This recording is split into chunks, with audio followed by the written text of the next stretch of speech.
The certified letter arrived on a Tuesday afternoon, delivered with the smug efficiency of someone who knew it would ruin Daniel Morrison's day. Daniel, a 42-year-old civil engineer and single father of two, stood in his driveway holding the HOA violation notice, his jaw clenched so tight his molars ached. The letter demanded the immediate removal of his backyard swimming pool, the pool he'd installed 3 months ago after getting proper permits. Following every regulation, spending his life savings to give his daughters something special after their mother's death. The pool that represented the first joy his family had felt in 18 months. And the woman behind this letter, HOA President Patricia Hendricks, had made one critical mistake. She'd picked a fight with someone who actually read the fine print. Daniel looked up at his house, then across the street at Patricia's pristine colonial with its perfectly manicured lawn and decorative fence that extended exactly 14 inches onto HOA common property. He smiled slowly. If Patricia wanted to play games with property lines and regulations, she'd just challenge the wrong engineer. Before we dive into how Daniel turned the tables on the HOA president who thought she was untouchable, if you love stories where entitled people finally meet their match and justice is served with precision, hit that like button and subscribe. Trust me, you'll want to see exactly how this unfolds. This is a story in 3 parts. The violation notice that pushed a grieving father past his breaking point, the confrontation where a civil engineer's expertise became a weapon, and the resolution where property law delivered the most satisfying justice imaginable. In the first part, you'll experience Daniel's journey from shock to rage as Patricia escalated from nasty letters to threats of legal action, all while he uncovered the truth about her real motivation. The pool wasn't the problem, her jealousy was. You'll feel his frustration as he spent sleepless nights researching, his daughters asking why the mean lady wanted to take away their pool, his discovery of documents that would change everything. This wasn't just about a pool anymore. This was about a bully who'd terrorized the neighborhood for years finally meeting someone who wouldn't back down. In the second part, the power shifts completely. Daniel doesn't just confront Patricia.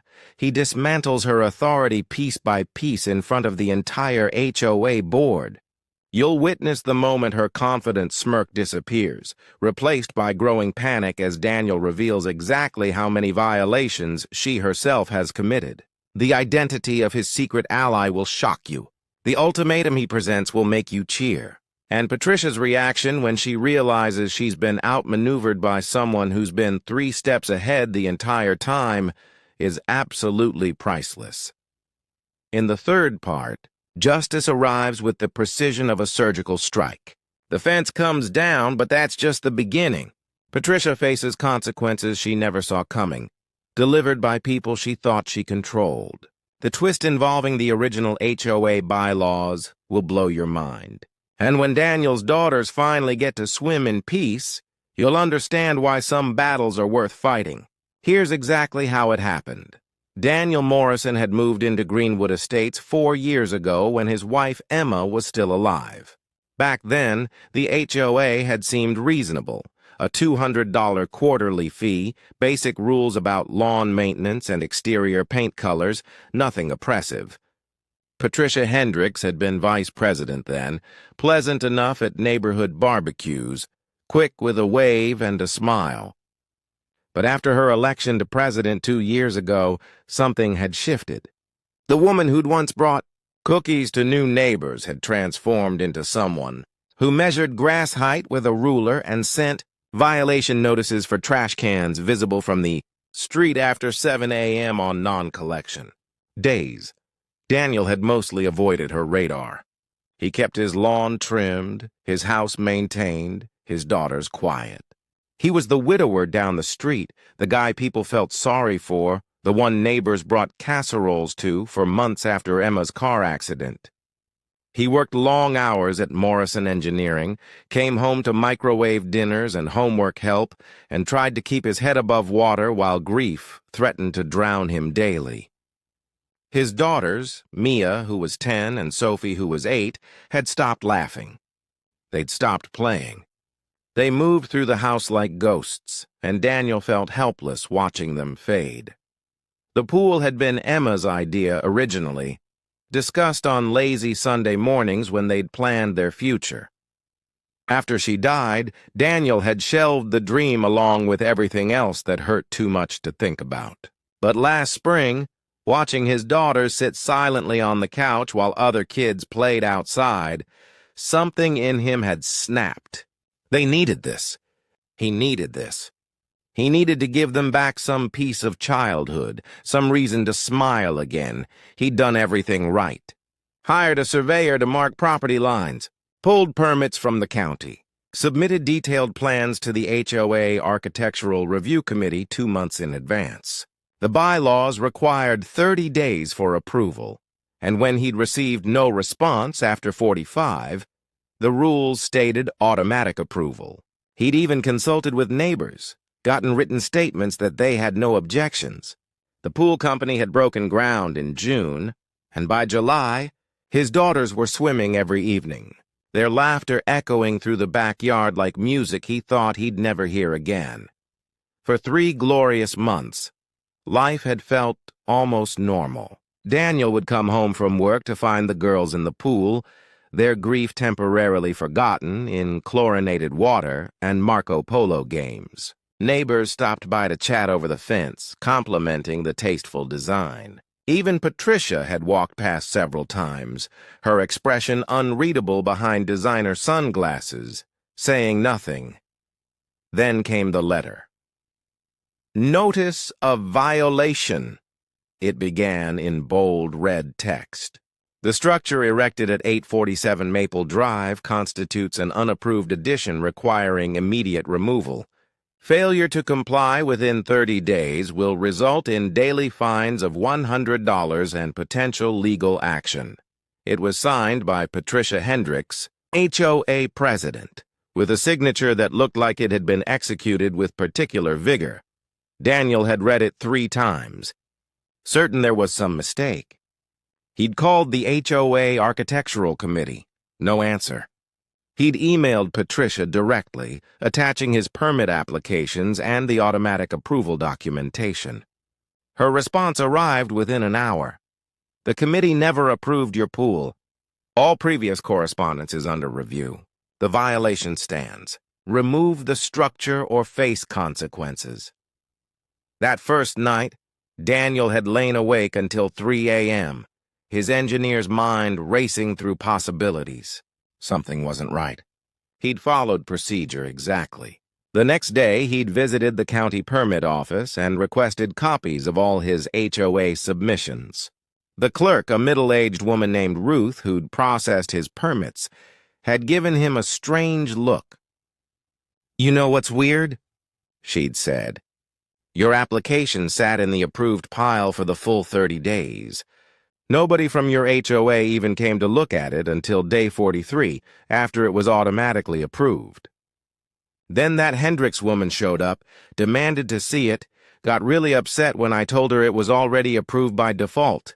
The pieces had started falling into place. Patricia hadn't objected to the pool because of regulations. She'd objected because she'd missed her window to stop it. And now she was retroactively creating problems to force its removal. But why? Daniel had driven through the neighborhood that evening, really looking at it for the first time in months. And then he'd seen it. Patricia's house, diagonal across the street, with a perfect sight line to his backyard. Where once she could look out her kitchen window at her own pool, smaller, older, with cracked coping and a faded liner, she now had to watch his daughters splash in their newer, larger, obviously more expensive pool. The pool Emma's life insurance had paid for. The pool that represented everything Patricia couldn't control. It wasn't about rules. It was about jealousy. Daniel had stopped trying to reason with her after that. Instead, he'd done what engineers do. He'd started gathering data. He'd pulled the original HOA bylaws from county records. He'd reviewed every architectural submission for the past 5 years. He'd walked the neighborhood with a surveyor's eye, noting violations. And he'd made phone calls to neighbors, quiet conversations over coffee, carefully worded questions about their own experiences with Patricia's regime. What he'd discovered had made his blood boil. Patricia had violated HOA rules systematically, granting her friends exceptions while hammering everyone else. She'd approved her own fence installation without committee review, the decorative iron fence that looked beautiful but extended onto common property. She'd ignored her neighbor's complaint about her perpetually barking dogs. She'd used HOA funds to resurface her driveway, claiming it was a community entrance improvement project, despite it being entirely on her property. And Daniel had documented everything. Every violation. Every misused dollar. Every abuse of power. He'd spent 2 weeks building an airtight case, working late into the nights after his daughters went to bed, fueled by coffee and righteous anger. The 30-day deadline was approaching. Patricia had sent 2 follow-up letters, each more threatening than the last. She'd scheduled an emergency HOA board meeting for Monday night. The agenda, delivered to all homeowners, listed only one item: enforcement action, Morrison property violation. Daniel had RSVP'd that he'd attend. And on Sunday afternoon, he'd made one final phone call to Thomas Chen, the HOA's founding president and the man who'd written the original bylaws before retiring from the board 3 years ago. Thomas, a 68-year-old retired attorney, had listened to Daniel's evidence for over an hour. His response had been simple: "I'll be there Monday night." It's time someone reminded Patricia what those bylaws actually say. Daniel had walked outside after that call, watching his daughters swim in the golden late summer light, and felt something shift inside him. He'd spent 18 months being passive, accepting sympathy, letting life happen to him.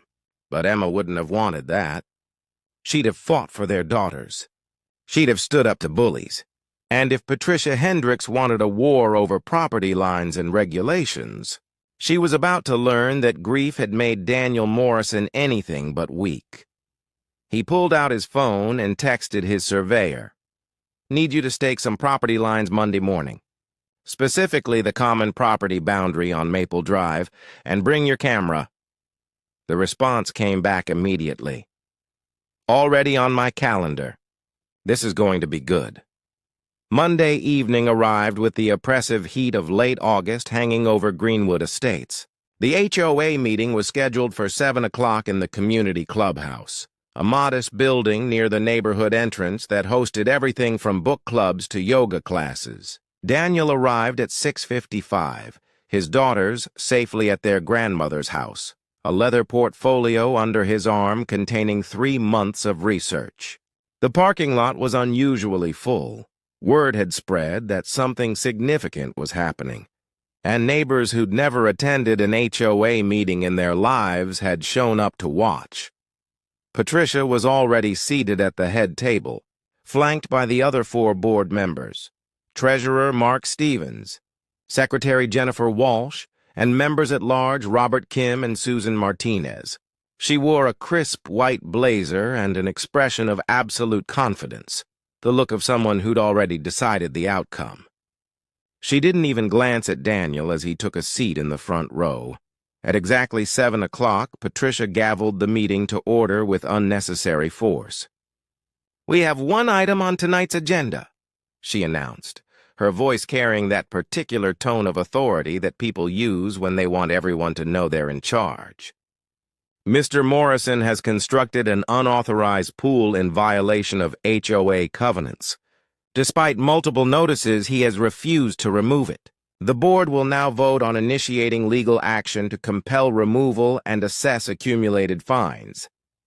"Actually," Daniel said, standing smoothly, "before you vote, I'd like to address the board. The bylaws guarantee homeowners the right to respond to violations before enforcement action." Patricia's jaw tightened. You've had 30 days to respond, Mr. Morrison. You've chosen not to remove the structure. There's nothing more to discuss. Oh, there's quite a bit to discuss, Patricia. Daniel opened his portfolio, his voice calm but carrying an edge that made several people sit up straighter. Starting with the fact that my pool was never a violation in the first place. He pulled out the first document. This is my architectural review submission, filed April 15th with the HOA committee. County records show it was received and logged. The bylaws state that the committee has 30 days to approve or deny applications. After 30 days, silence constitutes automatic approval. He looked directly at Patricia. I received no response for 45 days. Under your own rules, my pool was approved by default on May 15th, 2 weeks before construction began.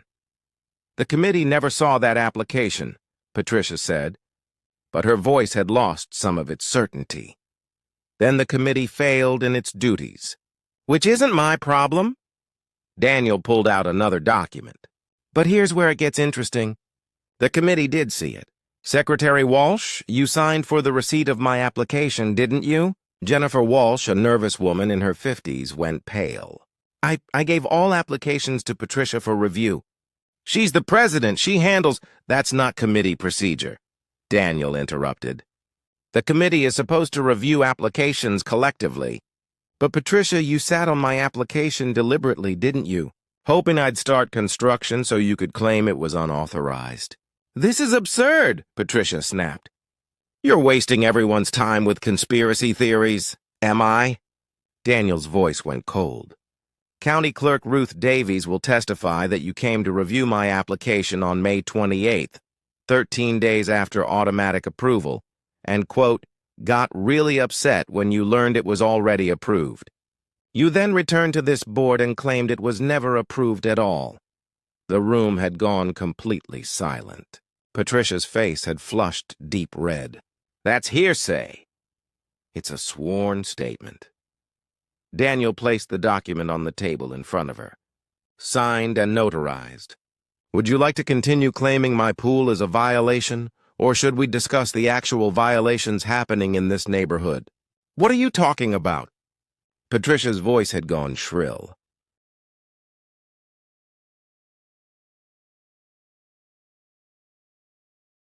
Daniel pulled out a thick stack of photographs. I'm talking about your fence, Patricia. The beautiful decorative iron fence you installed 18 months ago. The one that extends 14 inches onto HOA common property without any architectural approval whatsoever. He placed photos on the table showing the fence, the surveyor's stakes marking the property line and measurement documentation. I had a licensed surveyor confirm it this morning. That's not just a violation. That's encroachment on community property. The bylaws state that unauthorized structures on common property must be removed within 7 days of notification. Patricia's mouth opened and closed like a fish. That fence was approved. Show me the approval. Daniel waited. I've reviewed every architectural submission for the past 3 years. There's no fence approval for your property. But you know what I did find? A $4,200 payment from the HOA account to Martinez Paving, listed as Community Entrance Repairs, the same contractor who repaved your driveway that month. Would you like to explain how your personal driveway is a community entrance? Treasurer Mark Stevens leaned forward, frowning. Patricia, I signed off on that invoice because you said it was for the Maple Drive entrance repair. It was a miscategorization, Patricia stammered. A bookkeeping error. A $4,200 error? Daniel's voice was sharp now. Or fraud. And let's discuss the other miscategorizations. The $800 in HOA funds used to replace your mailbox, listed as community signage. The $1,500 for your tree trimming, listed as common area maintenance despite the trees being entirely on your property. The $650 for your pest control, somehow classified as clubhouse expenses. He placed each invoice on the table with deliberate precision. That's $7,150 in HOA funds used for your personal property improvements. Funds paid by every homeowner in this neighborhood, including me, including all the people you've terrorized with violation notices and fines while you've been stealing from the community budget. The other board members were staring at Patricia with expressions ranging from shock to fury. Robert Kim grabbed the invoices, flipping through them rapidly. "Patricia, what the hell is this?" "There are explanations for everything," Patricia said, but her voice had gone hollow. "This is a witch hunt. He's twisting everything because he doesn't want to follow the rules." "No," said a new voice from the back of the room. Thomas Chen walked forward, moving with the deliberate pace of someone who'd seen enough in his years to not be rushed. "What's happening is that someone is finally enforcing the rules. The rules I wrote. The rules you've been systematically violating while using your position to harass neighbors you don't like." "Thomas," Patricia said, and there was genuine fear in her voice now. "You don't understand the context." "I understand perfectly." Thomas took a seat in the front row next to Daniel. "I understand that you've been abusing your authority for 2 years. I understand that you've been misappropriating community funds. And I understand that you targeted Mr. Morrison because you're jealous of a pool that a grieving widower built for his daughters. With his own money while following every single rule, he pulled out his own document, the original HOA bylaws. These bylaws include a provision that board members can be removed for cause with a vote of the general membership.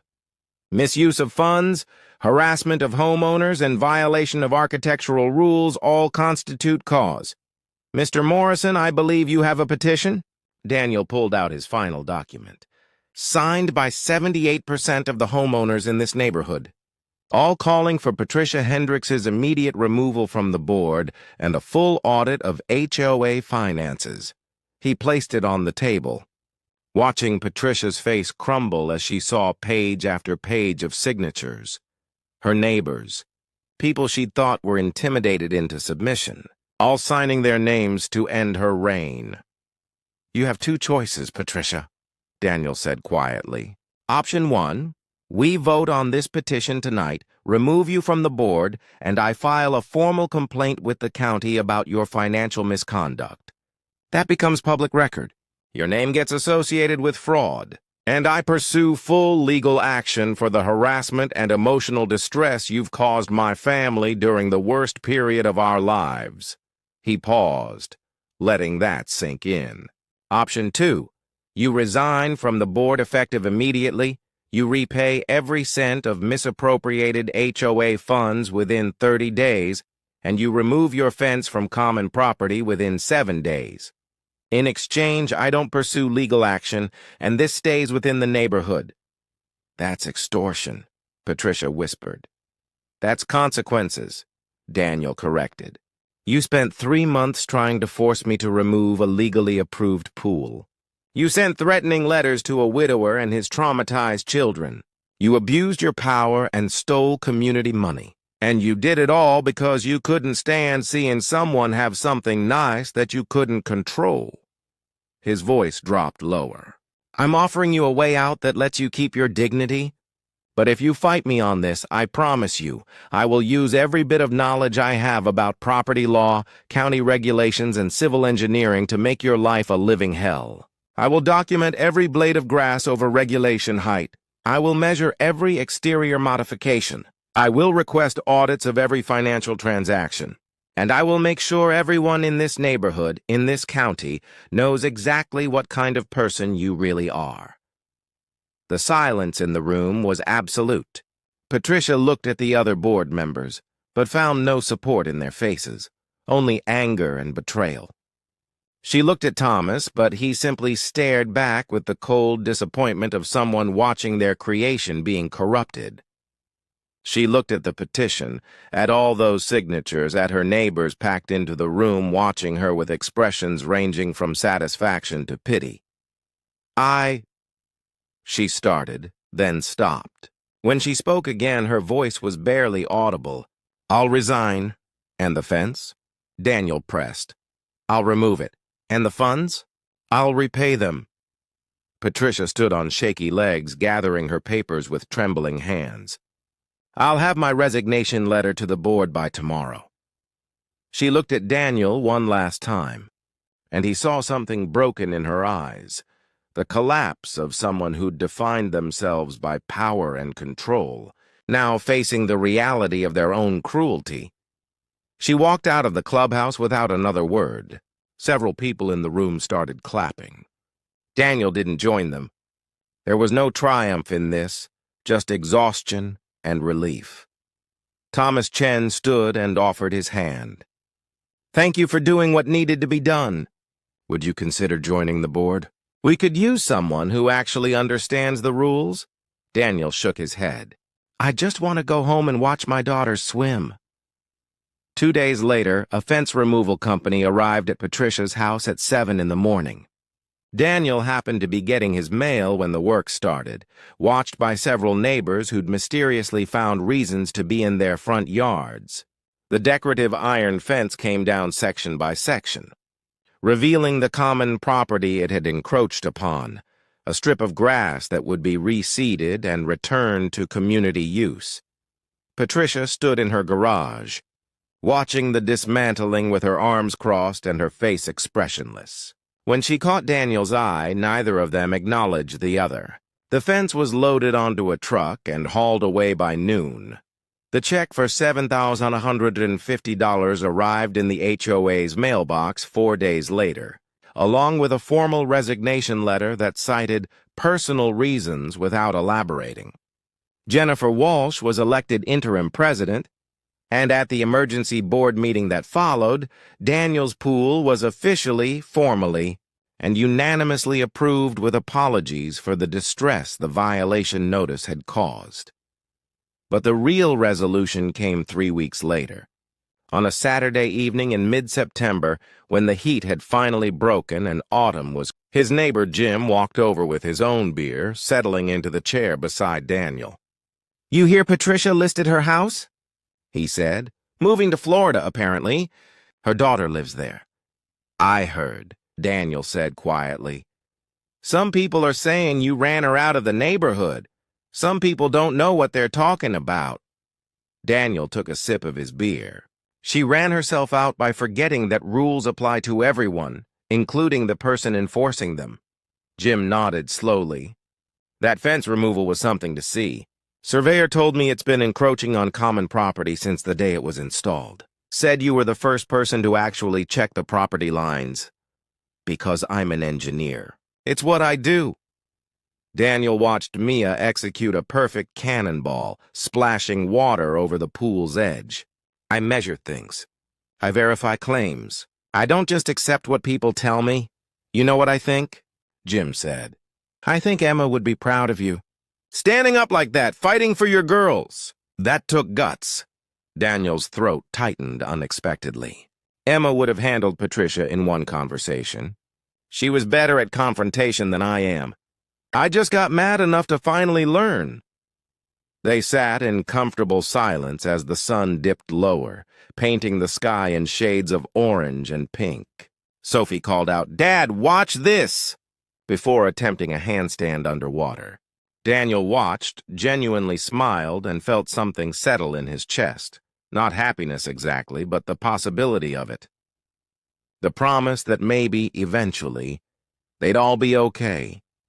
The pool reflected the sunset, turning the water copper and gold. Daniel had spent $28,000 on its construction, a fortune that had terrified him when he'd signed the contracts.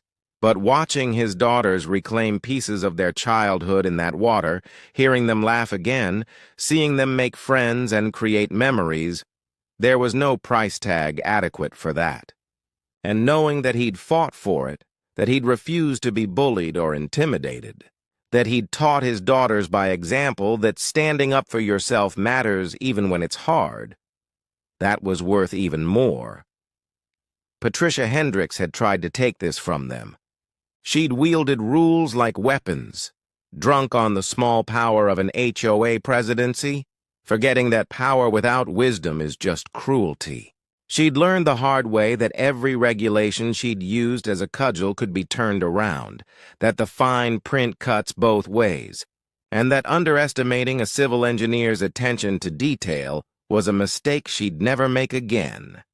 Daniel had learned something, too. He'd learned that grief doesn't have to make you weak, that sometimes protecting what matters means fighting battles you'd rather avoid. That bureaucracy can be beaten by someone willing to actually read the documents and follow the process. And that justice, when it finally arrives, doesn't always come from courts or lawyers.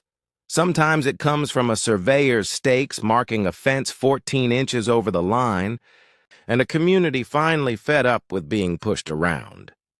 The HOA had a new president now, and she'd instituted reforms, financial transparency, committee oversight, a formal appeals process for violations. Patricia's abuses had prompted changes that would protect future homeowners. Sometimes, Daniel reflected, it takes one person's spectacular downfall to fix a broken system. As twilight deepened to darkness and the pool lights clicked on automatically, transforming the water into glowing blue, Daniel's daughters and their friends reluctantly climbed out to dry off.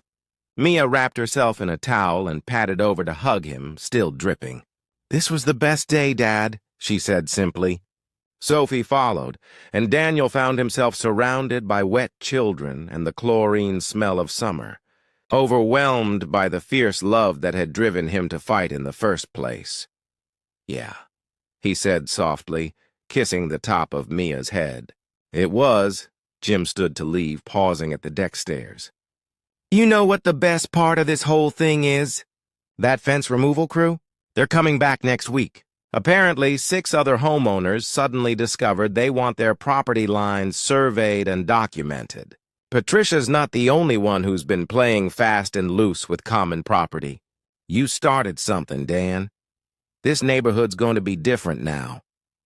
After Jim left and the girls went inside to shower, Daniel sat alone on his deck, the pool lights casting wavering reflections across the fence, the lawn, the life he'd built and defended. He thought about Emma, wondered what she'd say about all this, and imagined he could hear her voice in the rustling of the oak trees. You did good. He had. Against someone who'd thought she was untouchable, wielding nothing but research and righteous anger, Daniel Morrison had proved that even the smallest tyrant can fall when someone finally stands up and says, "Enough." And as he sat there in the peace he'd fought for, watching his pool's gentle waves lap at its edges, he smiled. Because justice served with precision and backed by documentation was absolutely satisfying. Across town in suburban Columbus, a 55-year-old high school physics teacher named Maria Rodriguez was opening her own certified letter from her HOA president. It demanded she remove her rooftop solar panels within 15 days, panels she'd installed with full permits and county approval, panels that were saving her $200 monthly on electricity. The letter was signed by President Michael Warren, whose own house featured an unpermitted second-story deck addition that blocked her view. Maria set down the letter, pulled out her laptop, and opened the county property records database. She'd spent 20 years teaching students how to solve problems methodically.